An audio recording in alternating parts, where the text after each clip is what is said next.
Že už sa nechcem neustále obviňovať a niekomu sa ospravedlňovať za to, ako vyzerám, aká som. Že to je naozaj môj život a že ja nikomu nič nedlžím. Som sa vrátila k sebe vďaka chorobe vlastne, hej, vďaka tomu, že mi bolo zlé. Ani neverím na to, že človek vlastne môže byť so sebou non-stop spokojný, hej, že ja si prosto myslím, že vždycky to bude proces nejaký a nejaká cesta.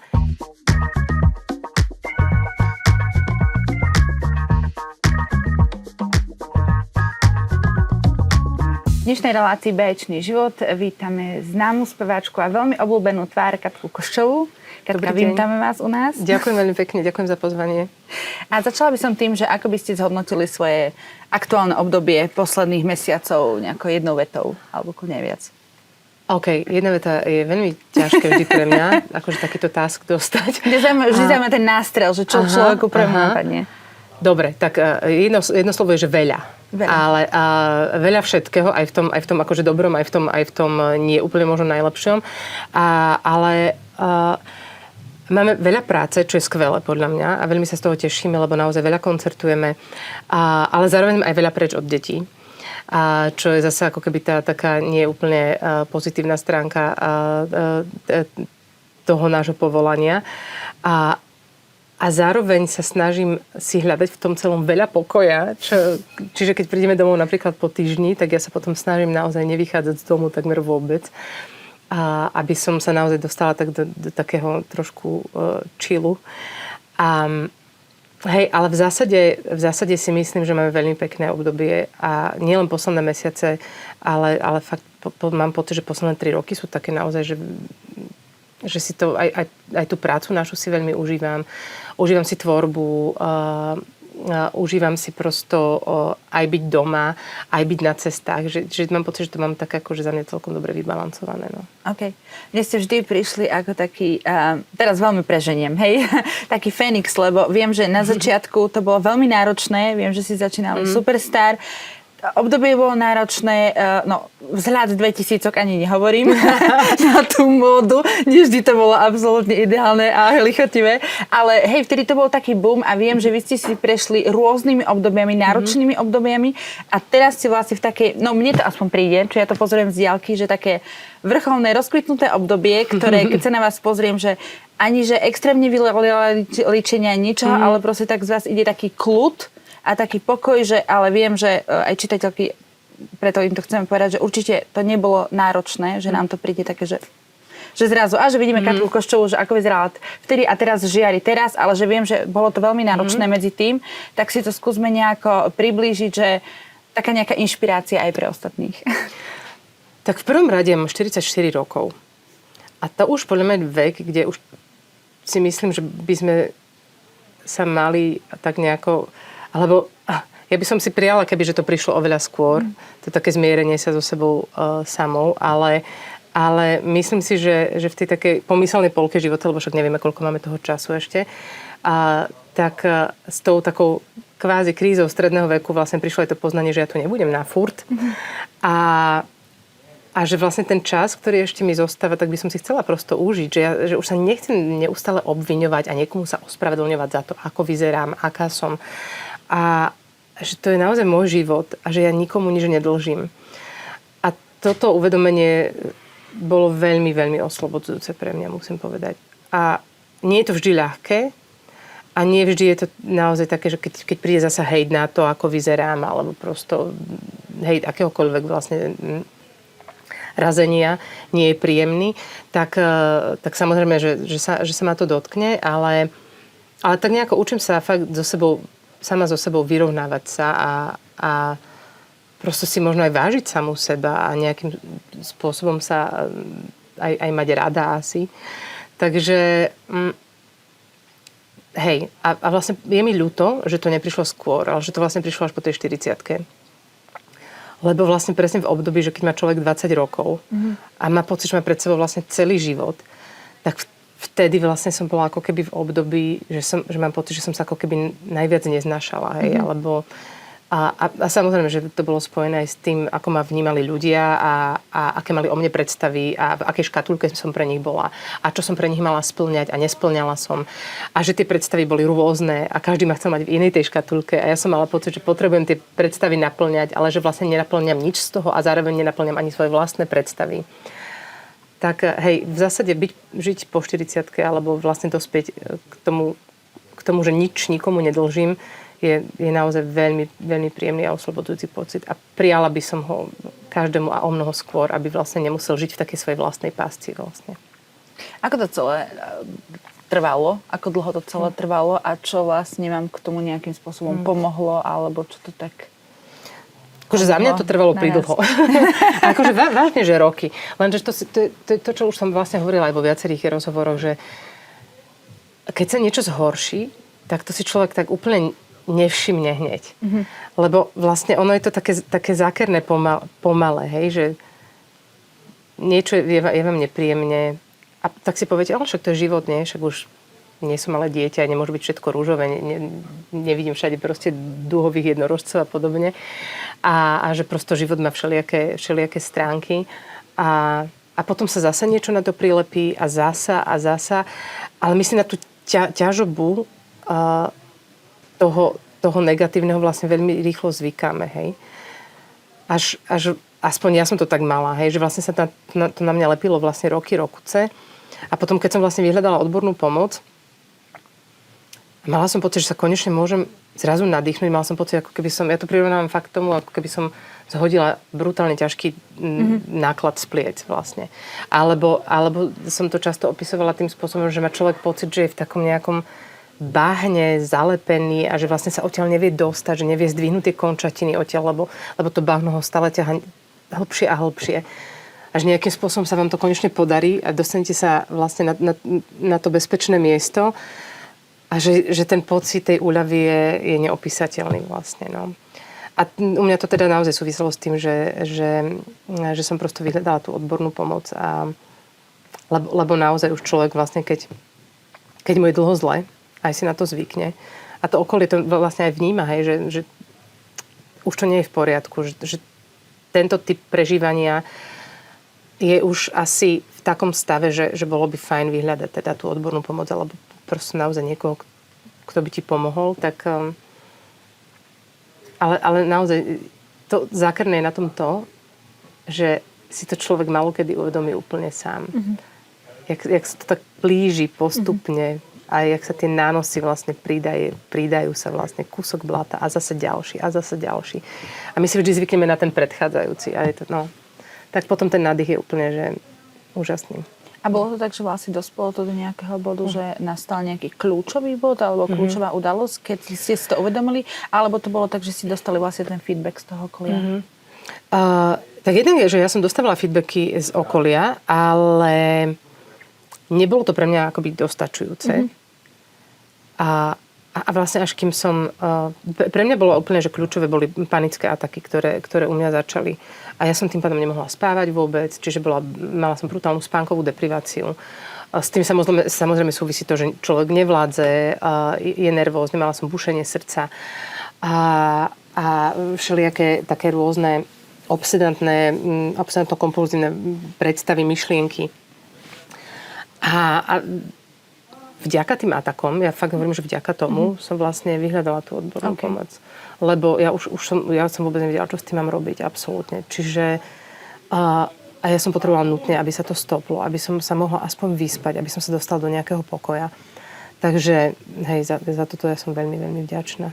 No, je to také paradoxné inak, hej, že mám pocit, že som sa vrátila k sebe vďaka chorobe vlastne, hej, vďaka tomu, že mi bolo zlé. Aj, že sa musí stať niečo ešte horšie, ako je bežné, aby sa začalo diať niečo lepšie. Presne, no. Aspoň tak u mňa to tak zafungovalo teda. Hej. A celkovo akože ten tlak podľa mňa je dosť veľký, lenže ako to vnímate vy, že v rámci showbiznisu a v rámci celej tejto spoločnosti, že či je ten tlak väčší, ja mám pocit, že väčšina ženy, ale to si možno len myslíme my ženy, ale že aký je váš myslím, že aj štatisticky to takto vychádza, že ten tlak je väčšina ženy. A už len napríklad, čo sa vzhľadu týka, hej. Ja som videla také krásne vety teraz, že porovnali, ja neviem, Selenu Gomez, hej, že aha, pozrite sa, pribrala, ako hrozne vyzerá, fuj, blablabla, a odporné komentáre, pritom akože, podľa ma vyzerala výborne. Vyzerala super. A zrazu schudla, tak to je na Ozempiku, a proste, a zasa, a teraz je vychrtlina a neviem čo všetko. A k tomu komentár, že ženy nikdy nemôžu vyhrať. A fakt mám niekedy taký pocit, že proste, že furt nebudeme dosť. Nech urobíme čokoľvek. Či priberieme, či schudneme, či sa oblečieme tak, alebo hen tak, alebo sa namaľujeme, alebo sa nenamaľujeme, alebo si spravíme nejakú úpravu, alebo si nespravíme úpravu. Furt nie sme dosť. A to je len, čo sa vzhľadu týka, samozrejme.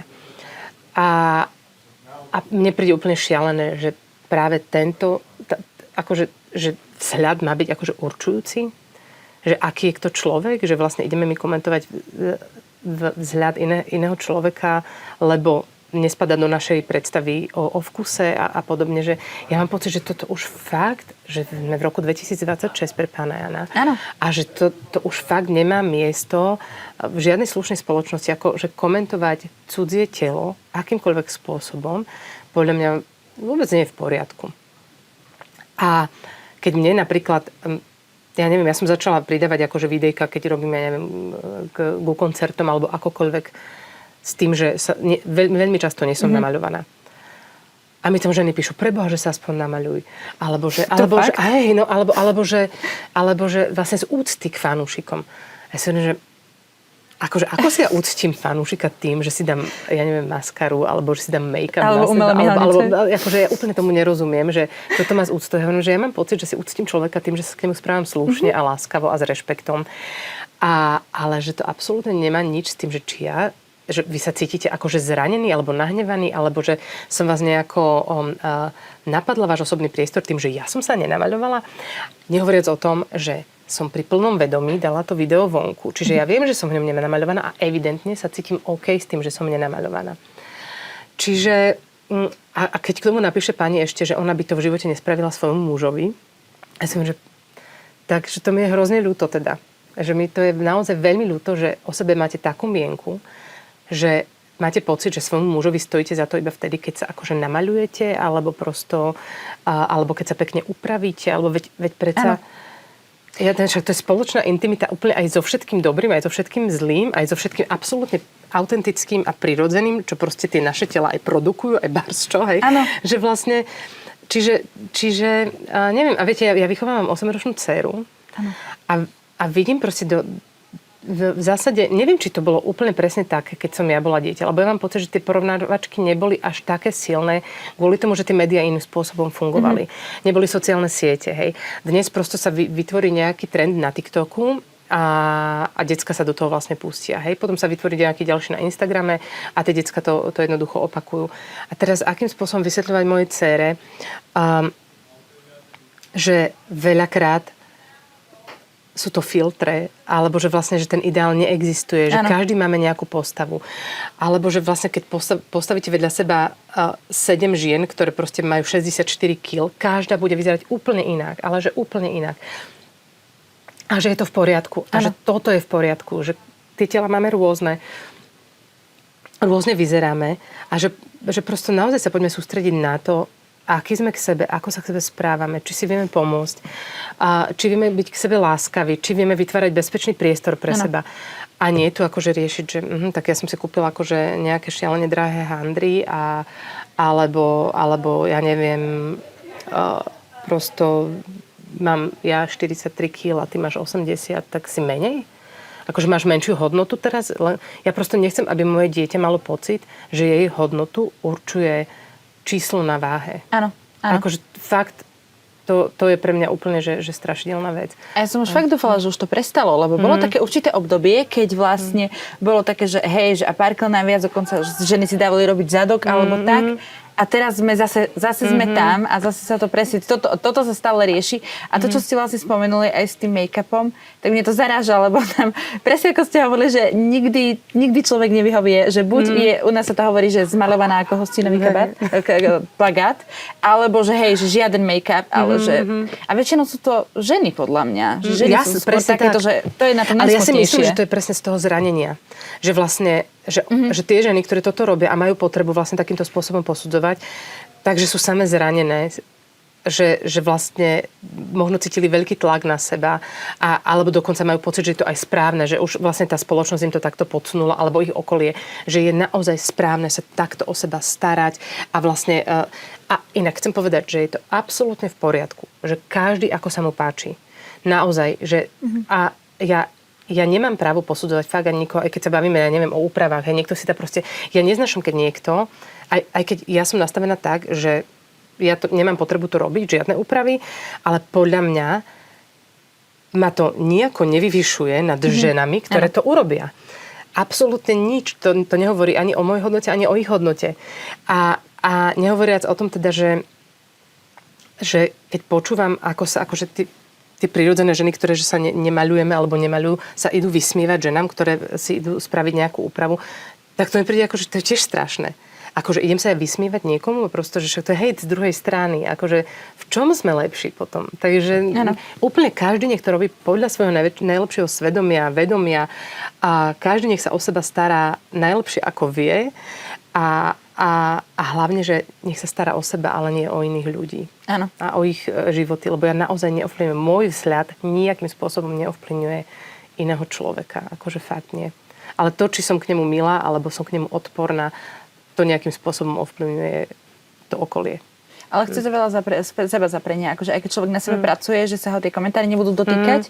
A to ja nehovorím, že sa ma to nedotkne. Hej. Že to som chcela povedať, že ja si to neviem predstaviť, že ja som taká, že si všetko beriem k srdcu, ale že zase keby som to na seba prečítala, že hej, že človek si povie, že nie kašlem na to sa ma netýka, ale že hej, že keď si to človek, tak je nejaká taká technika, ktorú používate, že nejako to sa tak obrníte voči tomu, že keď to pozerajú aj čitateľky, diváčky, že tiež majú možno nejaké komentáre. Stretli sme sa s tým v minulosti, že nemá byť taká, že akým spôsobom s tým nejako bojujete alebo sa voči tomu obrňujete? Podľa mňa je veľmi ťažké rádiť inak niekomu. Lebo akože myslím si, že každému môže pomôcť niečo iné. A ja sama vlastne ako keby som stále v procese, hej, že nie každý deň som úplne akože zmierená s tým všetkým. Sú naozaj dni, kedy sa ma to veľmi dotkne a sú potom dni, keď som absolútne že OK s tým. Ale fakt tá jedna vec, ktorá mne pomohla, bolo to, že ja fakt nikomu nič nedlžím. Okay. Absolútne. Absolútne nikomu nič nedlžím. A že toto som ja. A mám okolo seba ľudí, ktorých milujem a ktorí milujú mňa. A ja vlastne, ja nepotrebujem sa spovedať alebo ospravedlňovať sa cudzým ľuďom na internete, že vyzerám tak, ako vyzerám. A nikto z vás to nepotrebuje vlastne. Naozaj, absolútne. A si myslím, že nikto z vás nikomu nič nedlží. Dlžíme, ak niečo, tak sami sebe. A ja som mala pocit, že mám voči sebe obrovský dlh. Fakt a dlhé roky.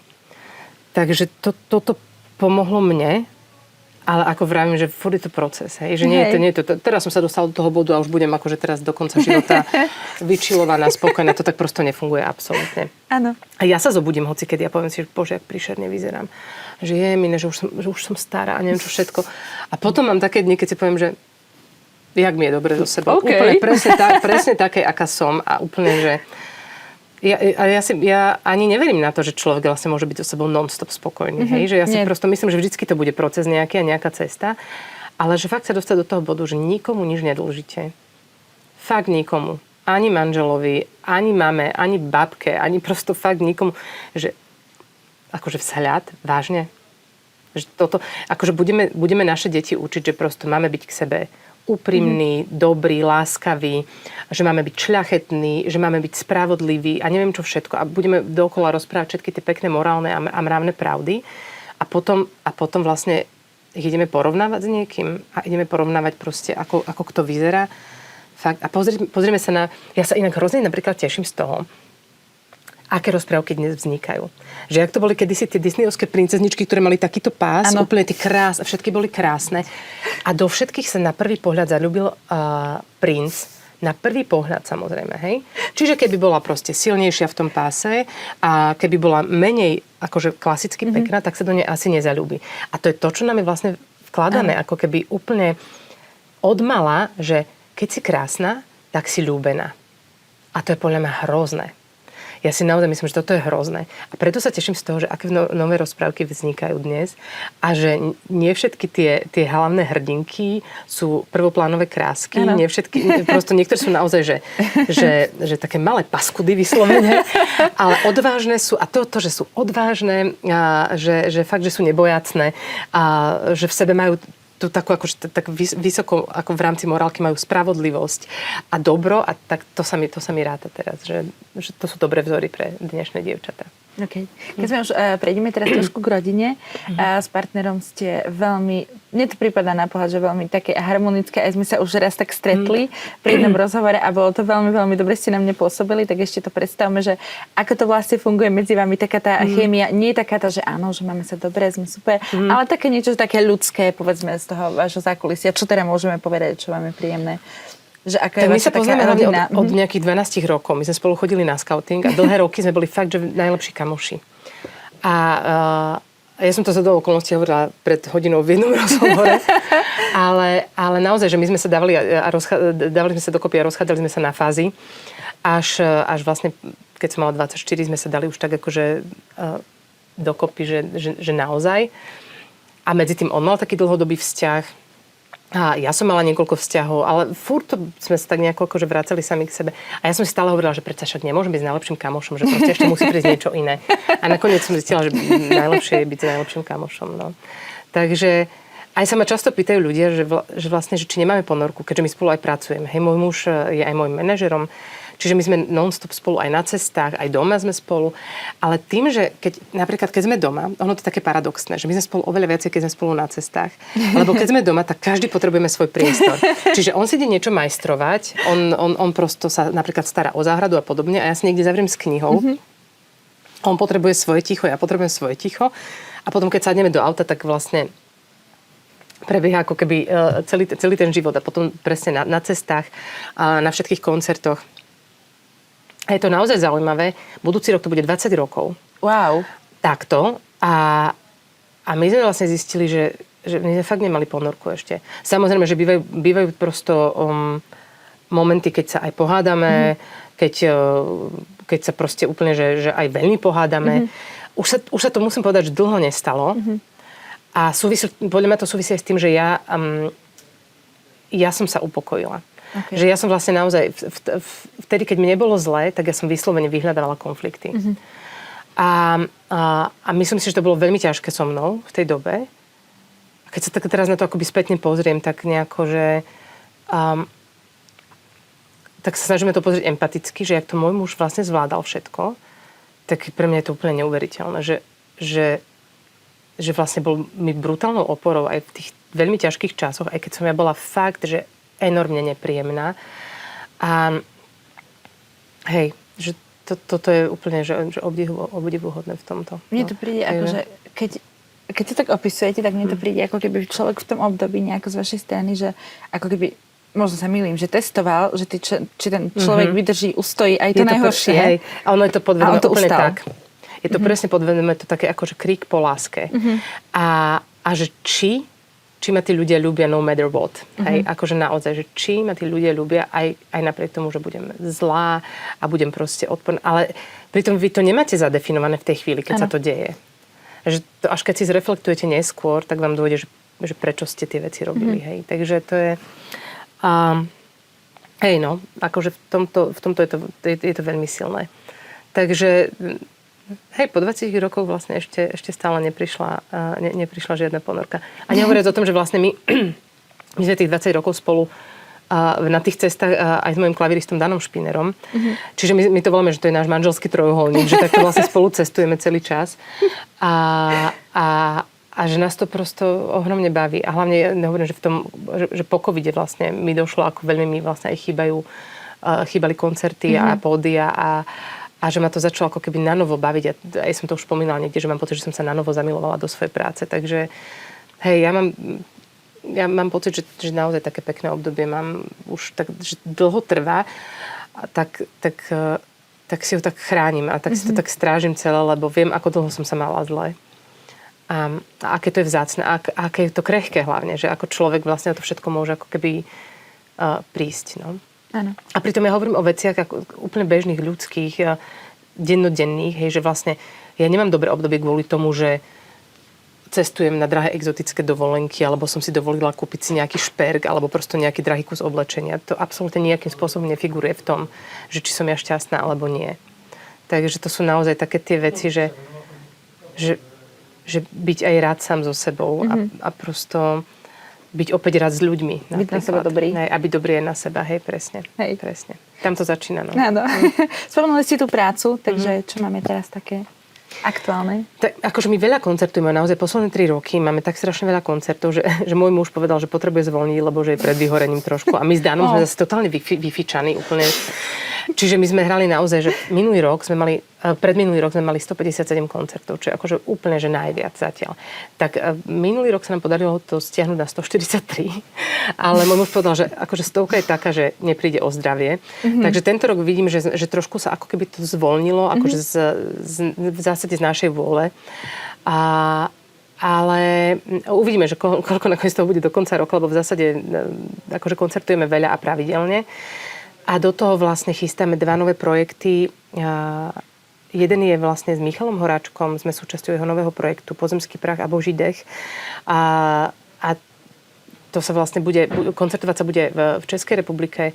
A netuším, kedy vyjde album v rámci toho, ale vlastne premiéru celé to bude mať v novembri v štátnej opere v Prahe. Tak sa veľmi tešíme, lebo v živote sme vlastne s Danom neboli súčasťou takéhoto obrovského ansamblu, že vlastne tam bude obrovský orchester. A súčasťou by mala byť Iva Bytová, Michael Kocáb, Vojta Dík a prosto operní speváci rôzni. Čiže je to taká veľká vec pre nás. A my sme vlastne spolu s Danom Špinerom zhudobňovali zo pár textov pre Michala Horáčka. A teraz vlastne náš vlastný projekt je tiež taký, že súvisí vlastne s tým Českom, pretože sme dostali licenciu na to, aby sme zhudobnili básne Karla Kryla, ktoré ešte nikdy nikto nezhudobnil. Takže teraz vlastne dnes sme mali akurát stretnutie s hudobným producentom, s ktorým to chceme vlastne dávať dokopy celé. A hej, je to také zaujímavé, že také československé projekty.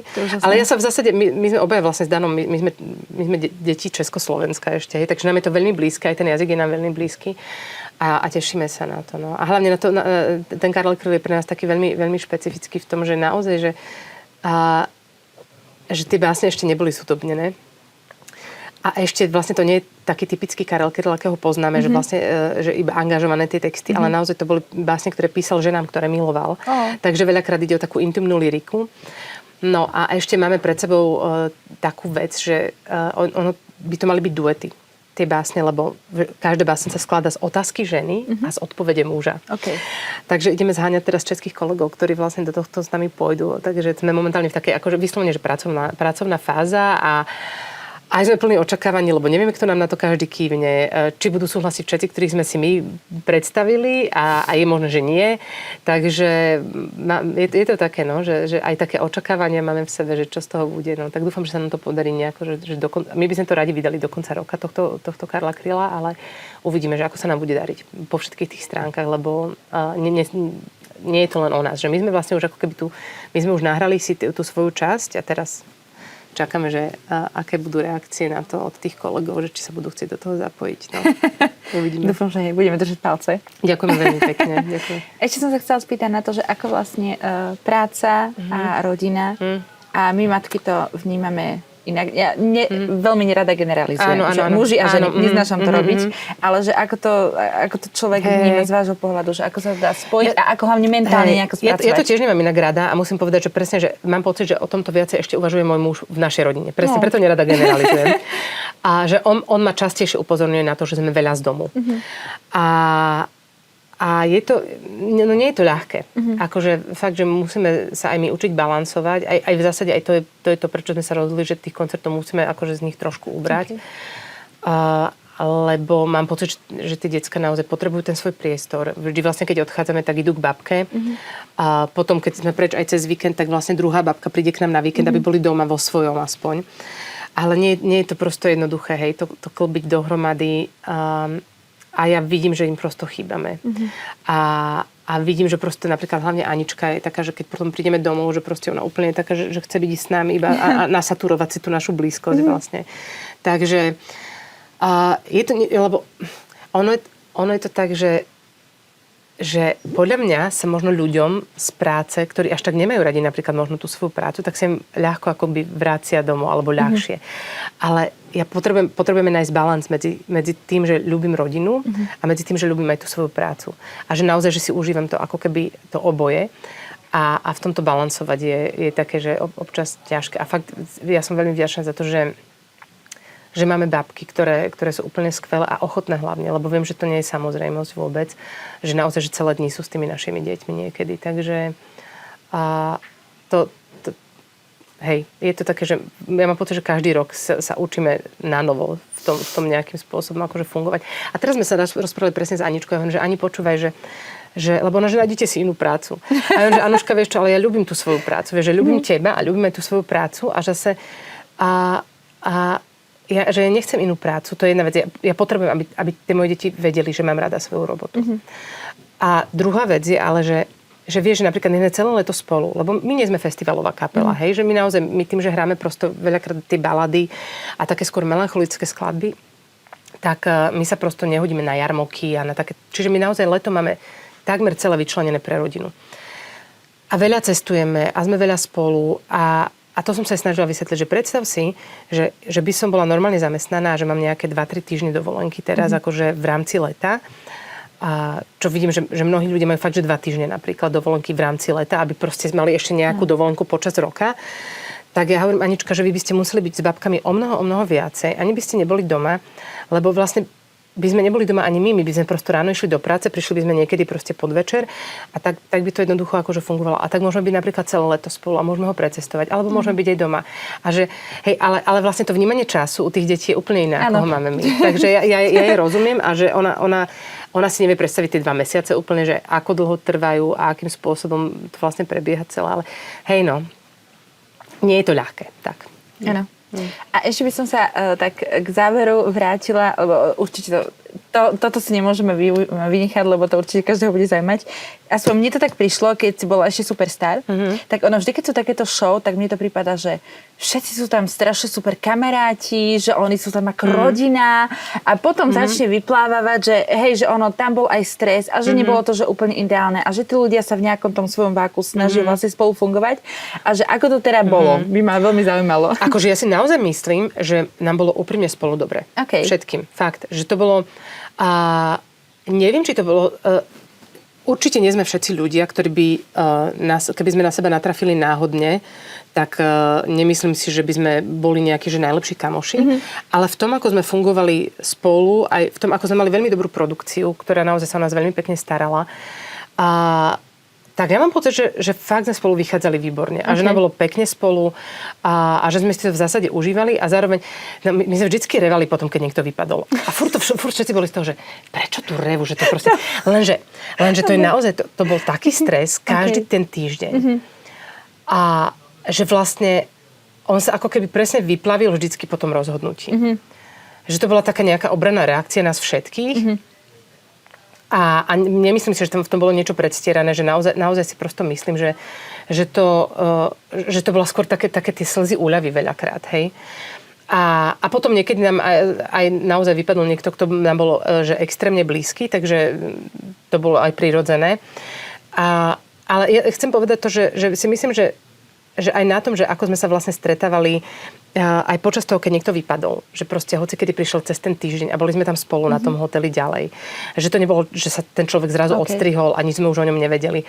Takže my sme naozaj sa snažili počas celej tej Superstar a potom, čo sme vlastne bola aj Supertour, tak sme udržiavali, akože si myslím, že veľmi také intenzívne kontakty. A potom prirodzene každý si našiel svoj svet, v ktorom fungoval a v ktorom funguje aj dodnes a tie svety sa možno aj rôzne menia.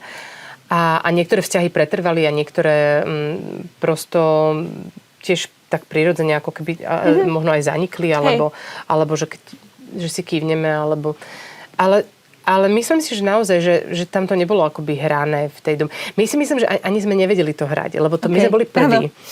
My sme boli úplne prví. My sme boli jak také telce, že vlastne my sme fakt nevedeli, že čo sa bude diať teraz, o čo ide. My sme boli taký vlastne prvotný pokus, ktorý za mňa dopadol veľmi dobre. Myslím si, že aj za tie médiá, že to bolo niečo, čo aj médiá sa hrozne tešili, že môžu nasycovať ten trh tými informáciami o nás.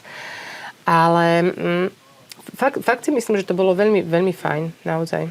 Akože v tom zmysle, že ako nám tam bolo, to, čo nám to prinieslo, ako nás to potom neskôr poznačilo a vlastne tie očakávania ľudí a médií a neviem koho každého, to je už druhá vec. Ale vlastne ten pokusný priestor, ktorý bol pre nás vytvorený na tie 3 mesiace, ktoré sme vlastne spolu strávili, mne prišiel v rámci tých vzťahov akože taký, že veľmi prirodzený. Aspoň ja som to tak vnímala, no. A je možné, že niektorí ľudia to vnímali inak, akože z tej partie, ale aj si myslím, že prirodzene sme tak akože inklinovali k sebe, že sa vytvorili aj také akoby skupinky, že kto komu viacej, s kým si viacej rozumie. Ja neviem, napríklad Maťa Šindlerová vlastne sa už poznala so Samom. Okay. Ja som sa poznala s Peťou Humenianskou. My sme tiež spolu chodili na scouting, z rovnakého mesta, čiže my sme sa poznali roky. A ja som si veľmi sadla so Zdenkou v tej dobe, s Mírom som si veľmi sadla. Hej. Čiže tam myslím si, že úplne to je jak v triede. Hej. Že áno, normálne. Že ja som mala pocit, že my sme taká špeciálna trieda. A zostali si s niekým aj doteraz nejako, takže dobrý kamoši? Akože ja si myslím, že s Mírom s Mírom najviac asi som stále v kontakte. So Zdenkou si občas niečo napíšeme, keď si akože komentujeme niečo na Instagrame a podobne. A rozmýšľam, so Samom sme sa stretli minulý rok, úplne náhodne. My sme hrali na jednej akcii a on prespával v tom istom hoteli. A také pekné raňaky sme si spolu dali. A úplne to bolo super. Akože fakt, že sme sa veľmi dobre porozprávali. Hej, a bolo to absolútne neplánované. Náhodne sme sa stretli pri tých raňajkách a fakt to bolo veľmi pekné. Takže takéto akože, no, že myslím si, že že mnohých ľudí som fakt nevidela už dlho.